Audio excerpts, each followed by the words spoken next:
Yes, थोड़ा सा camera off हो गया था। अब बात चलती है कि पी पॉइंट रोटेट करता हुआ यहां चला गया मान लो, तो थीटा 90 हो जाएगा। ध्यान देना थीटा बराबर 90 पर जो कोस 90 है और साइन 90 है, कॉस 90 और साइन 90 दोनों अलग अलग हो जाएंगे। ये कोस 90 हो गया और ये साइन 90 हो गया, तो कोस 90 और साइन 90 मतलब 0 और 1, ये तो हो गया 0 और ये कितना हो गया 1। इसीलिए साइन 90 डिग्री का मान 1 होता है, कोस 90 डिग्री का मान कितना होता है 0 होता है। फिर ऐसे करते करते आगे बढ़ते हैं तो यहां आ जाता है पूरा एंगल 180 डिग्री। कितना आ गया 180।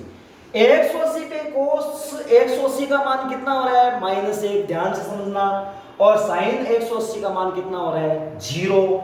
उसके बाद जो ही आगे चलते हैं डी पॉइंट की तरफ तो ये कंप्लीट एंगल 270 डिग्री हो जाता है और 3π/2 हो जाता है, और 3π/2 पर कोस हो रहा है 0 डिग्री, 0 हो रहा है सॉरी, और साइन हो रहा है -1, और घूमते हुए एक राउंड पूरा किया तो 360 हो गया। 360 पे कोस 360 हो रहा है 1 और साइन 360 हो रहा है 0। अब आगे चल रहे हैं, अब मैं बता रहा हूं इसका मतलब क्या हुआ कि जो साइन की जो रेंज है ना, मैं ये दिखाना चाह रहा था। 10th क्लास के बच्चे को पता नहीं होता, वो सोचता हुआ है कि π/2 लास्ट हो गया, 90 डिग्री लास्ट हो गया। अब आप इस सर्किल में कितने घूमोना, क्या दिक्कत है? एक राउंड करोगे 360, 2 राउंड करोगे 720, 3 राउंड करोगे 1080 डिग्री, इस प्रकार से राउंड चलते रहते हैं। लेकिन तब मैं बता रहा हूं आपको -1 और 1, क्योंकि ये देखो 1 और -1 साइन के मान 1 और -1 के बीच में है। साइन के जो मान है वो -1 और +1 के बीच में चल रहे हैं, इसीलिए इसके साइन की जो रेंज होती है, साइन का जो परिसर होता है वो ये होता है। अब आगे देखिए, आपको बता रहे बहुत इंटरेस्टिंग क्लास है आज की, तो इसमें देखिए अब जो ही हम, ये है हमारा एक्स एक्सिस और ये है हमारा वाई एक्सिस। वाई एक्सिस यहां मैं ले रहा हूं 0 डिग्री, यहां मैं ले रहा हूं पाई, यहां मैं ले रहा हूं 2π और यहां मैं ले रहा हूं 3π। इसी प्रकार आगे चलते रहेगा। इस तरफ ले रहा हूं मैं -π, -2π और -3π। चलिए 0 और पाई के बीच में आएगा π/2, यहां पाई और 2π के बीच में आएगा 3π/2 और यहां आएगा 5π/2। इसी प्रकार यहां आ गया -π/2, -3π/2 और -5π/2। अब आपको पता है ये ग्राफ एक्स एक्स पे तो सारी नंबर्स आ रही है, डोमेन होता है वो एक्स एक्स को कितना कवर कर रहा है, सभी को कवर कर रहा है। यहां आगे चलता जाएगा प्लस और यहां चल जाएगी माइनस, यानी 4π, 5π, 6π, 7π, इसी तरफ -3π, -4π। तो एक्स एक्स की सभी वैल्यू कवर कर रहा है। तो एक्स के जो मान होते हैं वही क्या होते हैं, डोमेन होते हैं, प्रांत होते हैं। इसलिए लिखा है डोमेन के अंदर सभी वास्तविक संख्याएं, सारी रियल नंबर। अब रेंज में मैंने अभी बताया था कि -1 से 1 के बीच में होता है। यहां मैं ले रहा हूं 1 और यहां मैं ले रहा हूं -1, वाई एक्स के दो ही वैल्यू ले रहे हैं। अब बताइए साइन 0 पर कितना है 0, ये रहा 0। फिर π/2 पे देखो, सुनो ध्यान से, सीधा करो π/2 पे, π/2 पे वैल्यू आ रही है 1, यहां 1 आ रही है वैल्यू 0 1, फिर यहां पाई पे 0 आ गया, बताया था कि मैंने। 3π/2 पे -1 आ जाएगा वापस यहां, और 2π पे वापस 0 आ जाएगा। देखो 0 पे 0, पाई बाई 2 पे 1, पाई पे 0, 3 पाई बाई 2 पे -1, 2 पाई पे 0, 5 पाई बाई 2 पे फिर 1, कितना 1, ये आ गया 1, और 3 पाई पे 0। इन सभी पॉइंट्स को एक रैंडमली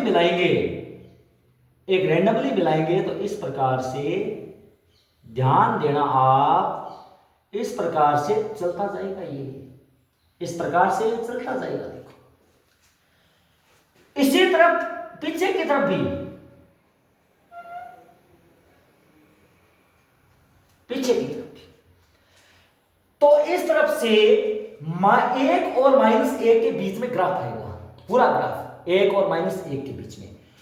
तो ये जो ग्राफ चल रहा है यूं ऐसे सर्पिल आकार, ये जो ग्राफ है ये हमारा है बच्चों y बराबर sin x का, y बराबर sin x का। अब x एक्स पर सारी वैल्यू कवर कर रहा है ये total,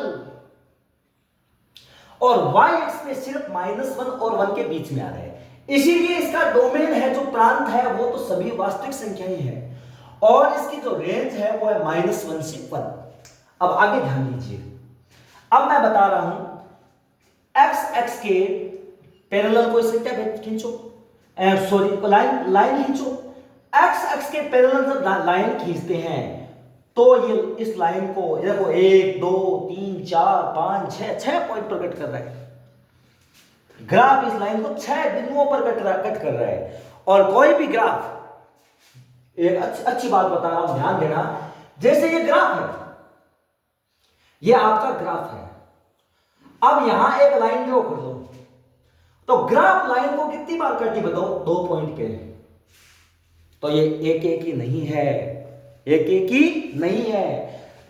it is not 1 it is not 1 function, it is not 1 function. तो आप 1 फंक्शन नहीं है, एक ही नहीं, ग्राफ से अगर देखना चाहो तो इसी प्रकार ये लाइन यहां से 1 2 3 4 5 6 बिंदुओं पर काट रहा है, एक ही नहीं है, अच्छा तक है, क्योंकि किसी भी ग्राफ को अगर डोमेन में चेंज करोगे तो एक ही बन जाएगा, और अगर रेंज में चेंज करोगे तो अच्छा तक बन जाता है। तो अच्छा तक तो वैसे ही, अच्छा तक सारी वैल्यू कवर कर रहा है, एक ही नहीं है, क्योंकि देखो ग्राफ कितने पॉइंट पे काट रहा है, 1 2 3 4 5 6 बिंदु कट रही है, तो एक ही बना। अब हमें पता है त्रिकोणमितीय फलन को अगर हम 12th क्लास में स्टैंडर्ड पे कर रहे हैं तो बात चलती है प्रतिलोम की, और प्रतिलोम का अस्तित्व तभी है जब हम इसकी जो ये डोमेन है, प्रांत है, उसको हम रेस्ट्रिक्ट कर दे, कुछ जो प्रांत को सीमित कर दे, प्रांत को अगर सीमित कर देंगे तो एक ही बन जाएगा, और एक ही बन जाएगा तो हम आसानी से प्रतिलोम निकाल सकते हैं, यानी इनवर्स फाइंड कर सकते हैं। इसी के साथ आज मैंने साइन का ग्राफ बताया, ग्राफ बताने के बाद कुछ इंपॉर्टेंट चीजें बताइए। अगर क्लास अच्छी लगी हो तो प्लीज एक बार लाइक जरूर कर दें। जय श्री कृष्णा। कल मैं कोसेक्स टेनक्स अभी टोटल ग्राफ कवर करवाऊंगा, और उसके बाद प्रतिलोम त्रिकोणमितीय फलन के अंदर प्रवेश करूंगा। किस प्रकार प्रतिलोम त्रिकोणमितीय फलन 12th क्लास का एकदम स्टैंडर्ड तरीके से बताऊंगा कि किस प्रकार से प्रतिलोम चलते हैं, और किस प्रकार से प्रश्नावली चलती है, और किस प्रकार से प्रतिलोम निकाला जाता है। ये सभी चीजें नेक्स्ट क्लास के अंदर। नाउ थैंक यू, मिलते हैं बहुत ही वीक।